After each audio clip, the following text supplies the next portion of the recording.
Boeing then produced the enormous 8-engine B-52 Stratofortress, the primary manned strategic bomber for the US. It was conceived as a high-altitude nuclear bomber, and this was the period that gave the world bombers which could be refueled in flight. But as artillery and missile technology evolved, tactics changed to allow it to attack at low levels, and more usefully, it was converted to carry conventional bomb loads of 27,000 kilograms. In this role, it was used in Southeast Asia throughout the Vietnam War as a supersonic, high-altitude bomber. Colonel James Phillips started flying B-52s in 1971.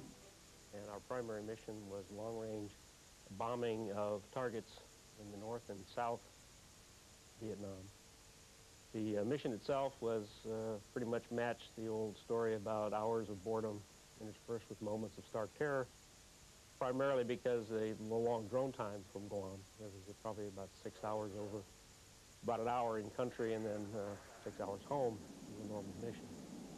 The targets were generally supplies, weapons caches, suspected VC, big truck parks, those kinds of things along the trail, along the DMZ, along the mountainside of South Vietnam. If we couldn't reach our primary target, there were alternate secondary targets that were pretty frequently bombed. Colonel Timothy Sutherland also flew B-52s during Vietnam. You needed to hold a very stable platform so that the rest of the subsequent members of the cell could maintain a position in the formation, so that when you came to the target area and you dropped your bombs, they fell where they were supposed to and not outside the target box. Standard bombs were loaded for raids over Vietnam, Laos and Cambodia. And the B-52 can carry a massive load. Normally up to 27 200 or 350 kilogram bombs internally, and 24 more attached to wing pylons. Some D models used in Vietnam could carry 27,000 kilograms of bombs, the equivalent of a fully loaded B-17. That's a whole aeroplane with its crew, fuel and bombs. In Southeast Asia, attacking B-52s dropped tons of bombs from altitudes well above the anti-aircraft ground fire. I mean, there's no pre-announcement, there's no aircraft noise, there's nothing to tell the enemy that the bombs are on the way until that last few seconds of the screaming bomb drop that you hear in the movies, and then you're hit. So it's just a terror weapon, if nothing else. Not designed for that, because it is so effective in its kill ratings. But not knowing when it's going to come, not knowing what it's going to do, not knowing when it's going to be there, that is a tremendous capability that we have because of the volume. I've been on both ends of that. I've dropped them, and I've been near the ground when they hit. And it's just an awesome sight to see that much dirt and debris just pick up and go vertical because of the volume of that weapon line. Actually, it was a good mission for the B-52. It had the legs to do the job. It had the capability to haul the weapons to do the job. It had the accuracy, given the time and the technology available, to do the job as well. So it was a good mission for the B-52.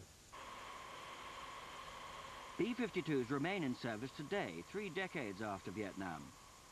One of the key bases for these massive bombers is Barksdale Air Force Base in Louisiana. When B-52s went to war in the Persian Gulf in 1991, the general public really knew very little about them.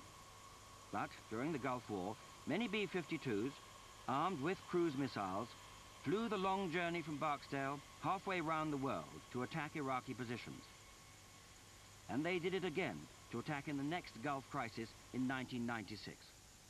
Captain Warren Ward was one of the Americans who flew in 1991. First mission I flew out of Desert Storm actually launched out of Barksdale in Louisiana. We weren't in Saudi Arabia, we weren't overseas, we were here at Barksdale.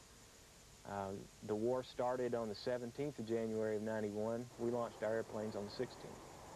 And we had cruise missiles on board the aircraft, 7 airplanes. Everybody was scared to death. Anyway, it was a roughly 18-hour drive over to the Middle East, to our launch points for the cruise missiles, and launched our weapons, turned around and came home. When the massive B-52 first began flying for the United States Air Force in 1955, no one could have imagined that it would still be in operation today. 4 decades later, after fighting in 2 wars with many modifications, the US Air Force has committed to operating the aircraft to the year 2040. I love you. I mean, it's an incredible sensation. It is so large. The advantage of the B-52 is knowing that it has a tremendous warfighting capability, what we are actually in the Air Force to do. It is a wonderful machine that can be made into an almost human experience because of its ability to adapt, to overcome whatever area it may be asked to perform. And I think that is a characteristic of an aircraft that is almost human-like. So it's a love affair, there's no doubt about it.